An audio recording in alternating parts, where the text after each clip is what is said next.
welcome and welcome back to the channel and here is a overview of cell. तो last lecture में हमने पढ़ा था कि सेल होता क्या है, like what is cell and discoveries हमने देख ली थी। तो आज हम ओवरव्यू को जहाँ हमने छोड़ा था, जो मैंने वर्बली बताया था आपने, वो अब मैं एकदम अच्छे से word to word topic to topic उसको अच्छे से डिस्कस करने वाले। तो लाइक बहुत ही बेसिक पूरे सेल का एकदम बेसिक सा पार्ट बताया था कि सेल होता क्या है। तो ठीक है, सेल के अंदर साइटोप्लाज्म होता है और एक प्लाज्मा मेम्ब्रेन होती है और प्लांट सेल के ऊपर एक सेल वॉल भी होती है, जो कि एनिमल सेल में नहीं होती है। तो ओवरव्यू में हमने ये देखा था कि एनिमल सेल में वो प्लांट सेल वॉल एब्सेंट रहती है, प्लांट सेल में वो सेल वॉल प्रेजेंट होती है। और साइटोप्लाज्म के बारे में थोड़ा सा देखा था। तो साइटोप्लाज्म जो है, it is a main arena of all cellular activity happening in the cell. तो साइटोप्लाज्म होता क्या है? साइटो का मतलब होता है सेल, प्लाज्म का मतलब होता है कि जेली लाइक मटेरियल। तो this is a jelly like material present in a cell. तो बेसिकली साइटोप्लाज्म में जो है, अगर मैं कहूँ इसे और डीप में, तो साइटोप्लाज्म में दो पार्ट्स होते हैं, एक साइटोसोल और एक टोफोप्लाज्म। साइटोसोल वो पार्ट है जहाँ पर वो जेली लाइक मटेरियल होता है और जो जिसमें साइटोस्केलेटन होता है, जो कि पूरे सेल को एक स्ट्रक्चर प्रोवाइड करता है। सेल एक 2D स्ट्रक्चर नहीं है, सेल एक 3D स्ट्रक्चर है, लाइक दिस। एंड अगर उसको हमें एक प्रॉपर स्ट्रक्चर में रखना है तो हमें उसके लिए साइटोप्लाज्म की ज़रूरत होगी। तो उसके बाद हमने देखा था न्यूक्लियस को। Nucleus is nothing but a double membrane bound organelle which is also the brain of the cell. Cell की सारी फंक्शन को परफॉर्म करने के लिए और सेल को एक एक चीज़ की, जैसे कि बताते हैं ना कि अभी सेल को अभी क्या करना है, सेल को अभी करना क्या है, सेल अभी किस चीज़ में जाएगा, सेल को अभी किस प्रोटीन की सिंथेसिस की ज़रूरत है, किस क्या चीज़ कम है, क्या चीज़ ज़्यादा है पूरी बॉडी में, तो वो सेल बनाएगा और सेल को डायरेक्ट करेगा ये। तो this is a director and brain of the cell which is also store the, इसका फंक्शन होता है कि जेनेटिक मटेरियल को स्टोर करना। अब उसके अलावा कि मैंने आपको पहले कहा था cell is nothing but a factory. तो फैक्ट्री की मशीनरीज भी होती हैं, तो वो सारी मशीनरीज ये है। तो this is a membrane bound organelles और नॉन मेम्ब्रेन बाउंड ऑर्गेनल्स। तो उन मशीनरीज को हम ऑर्गेनल्स कहते हैं। तो दो टाइप के ऑर्गेनल्स, यानी कि दो टाइप की मशीन्स होती हैं, एक मेम्ब्रेन बाउंड ऑर्गेनल्स और एक नॉन मेम्ब्रेन बाउंड ऑर्गेनल्स।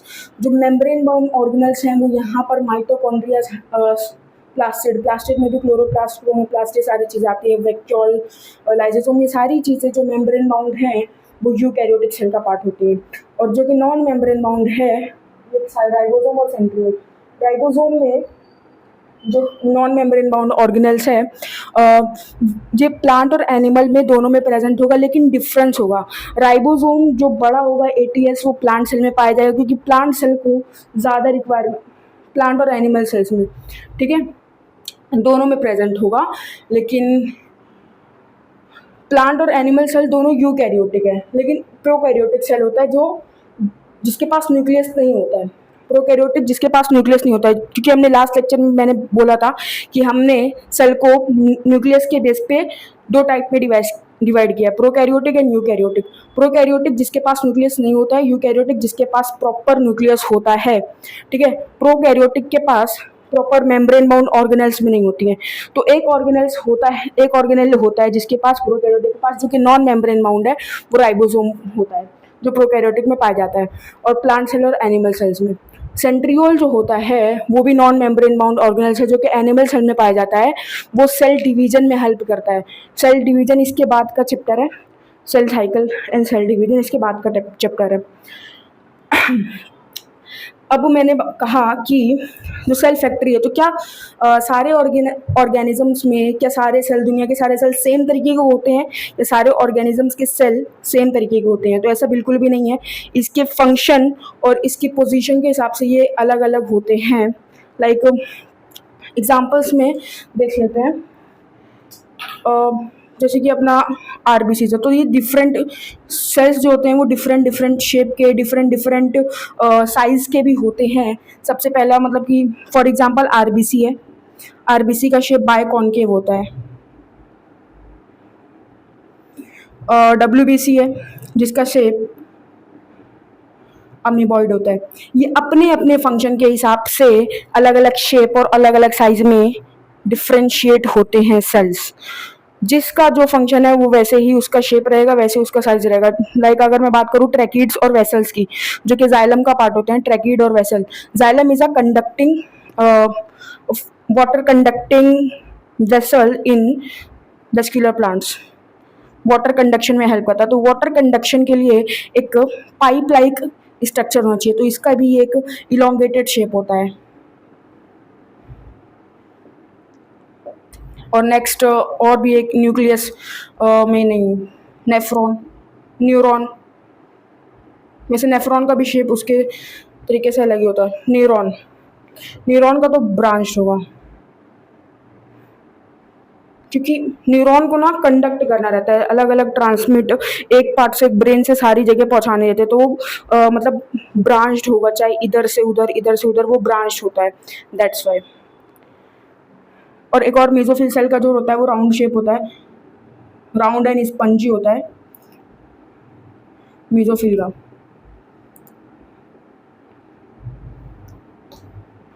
तो अभी तक हमने मतलब जान लिया है बेसिक बेसिक की सेल होता क्या है सेल के बारे में, लेकिन मैंने अभी एकदम क्लियर आप एक नॉर्मल कन्फ्यूजन होती है कि प्लांट और एनिमल सेल में क्या डिफरेंस है, यूकैरियोटिक प्रोकैरियोट। तो पहले मैं उसको क्लियर करके फिर अच्छे से एक एक एनसीईआरटी के एक एक टॉपिक को उठाऊंगी। तो यहाँ से सबसे पूछे जाने वाला क्वेश्चन है कि मेम्ब्रेन बाउंड ऑर्गेनेल और ऐसा कौन सा नॉन मेम्ब्रेन बाउंड ऑर्गेनल है जो प्रोकैरियोट्स में पाया जाता है।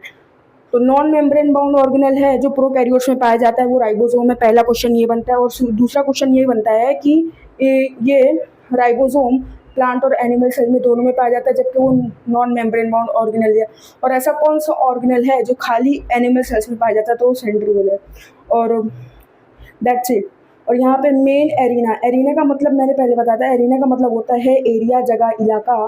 तो this is a main arena of cellular activity all are happening in the cell which is cytoplasm. Cytoplasm के भी दो पार्ट के मैंने अच्छे से डिफ्रेंशिएट किया। और एनिमल सेल जिसके पास सेल वॉल एब्सेंट होती है, प्लांट सेल जिसके पास सेल वॉल प्रेजेंट होती है। तो ये सारी चीज़ें देख ली हमने एमसीक्यूज के बेसिस पर।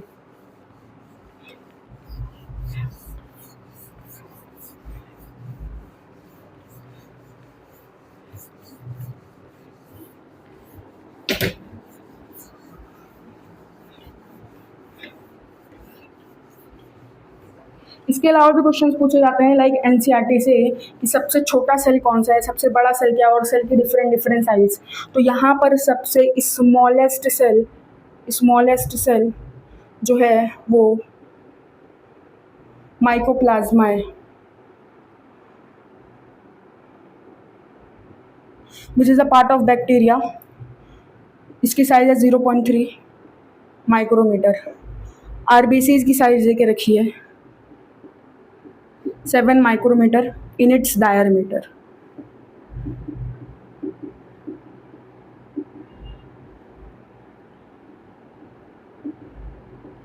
अपार्ट फ्रॉम दिस और किसकी साइज देके रखी है,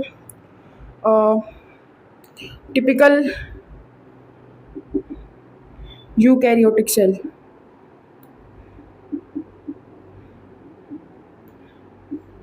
जिसकी 10 माइक्रोमीटर टू 50 माइक्रोमीटर हो सकती है डिपेंडिंग ऑन फंक्शन। ठीक है। इसके अलावा सबसे स्मॉलेस्ट सेल हो गया। सबसे लार्जेस्ट सेल कौन सा है पूरे वर्ल्ड में, तो वो है egg of N ostrich,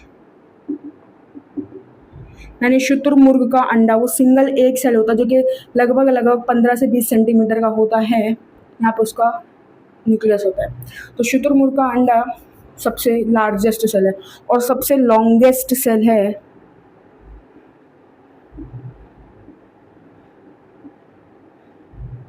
human nerve cell, यानी कि न्यूरॉन।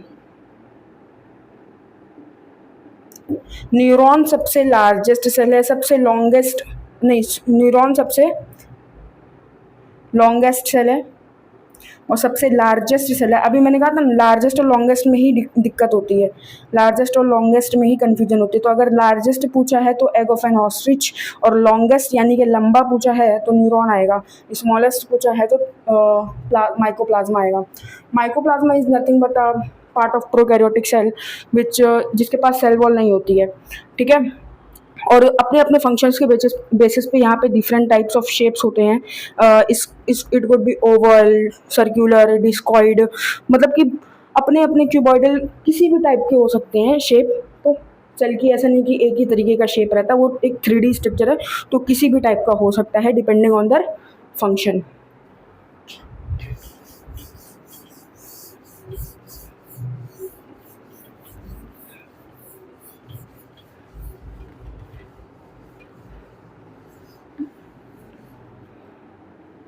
अब मैंने बोला कि पहले एक बहुत ही मतलब पहले से ही बेसिक एकदम एक टिपिकल कन्फ्यूजन को दूर करते चलो कि प्रोकैरियोटिक, यूकैरियोटिक और सारे मतलब ये सारी चीज़ें, सारे टर्म्स, इन सारे टर्म्स को अच्छे से मतलब एकदम बेसिक बना के चलो, सारी कन्फ्यूजन्स को दूर करके चलो।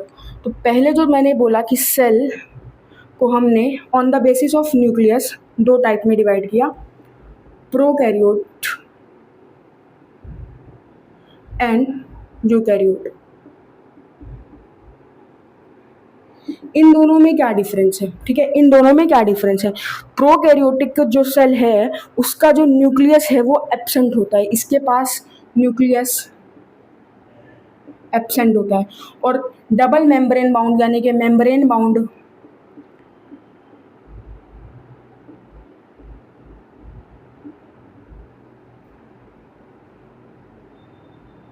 ऑर्गेनल्स भी एब्सेंट होती हैं।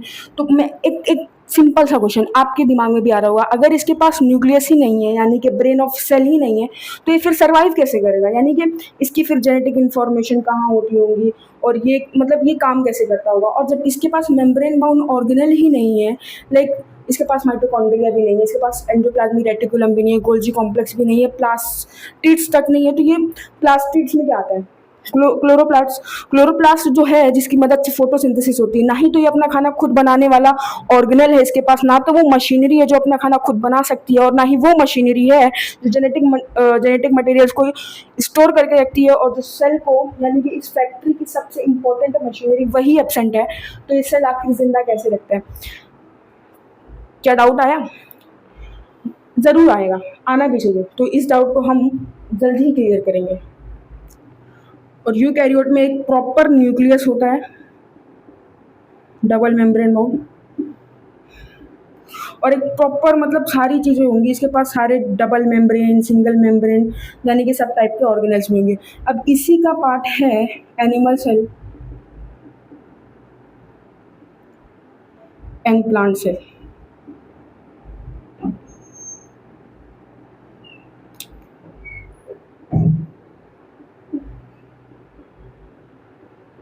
अगर आप बायोलॉजिकल क्लासिफिकेशन का थोड़ा सा भी पार्ट याद रखते हैं तो उसमें 5 किंगडम्स थे, Monera, protista, fungi kingdom, planting kingdom, Animalia. उसमें से खाली एक ही किंगडम था जो प्रोकैरियोट था। Can you guess the name? Monera. और मोनेरा में ज़्यादातर हम बैक्टीरिया को ही पढ़ते थे, मोनेरा में हम ज़्यादातर बैक्टीरिया को ही पढ़ते थे, यानी हम प्रोकैरियोट्स में खाली बैक्टीरिया को पढ़ेंगे और देखेंगे बैक्टीरिया कैसे, इसके पास न्यूक्लियस नहीं है, इसके पास डबल मेम्ब्रेन बाउंड ऑर्गेनल्स है, तो शायद इसी वजह से इसको सबसे ज़्यादा सिंपलेस्ट कहा जाता है। इसी वजह से सबसे स्मॉलेस्ट सेल भी इन्हीं के ग्रुप से आता है जो कि माइकोप्लाज्मा है। माइकोप्लाज्मा माइकोप्लाज्मा माइकोप्लाज्मा जितनी बार रट लो उतना अच्छा, क्योंकि ये नीट का फेवरेट क्वेश्चन है। और यहाँ पे यूकैरियोट, यूकैरियोट्स में एनिमल सेल और प्लांट सेल, तो जो हमने एक डिफरेंस हमें पता है एनिमल और प्लांट सेल का, वो हमें इतना पता है कि इसके पास सेल वॉल नहीं होती है और इसके पास सेल वॉल होती है।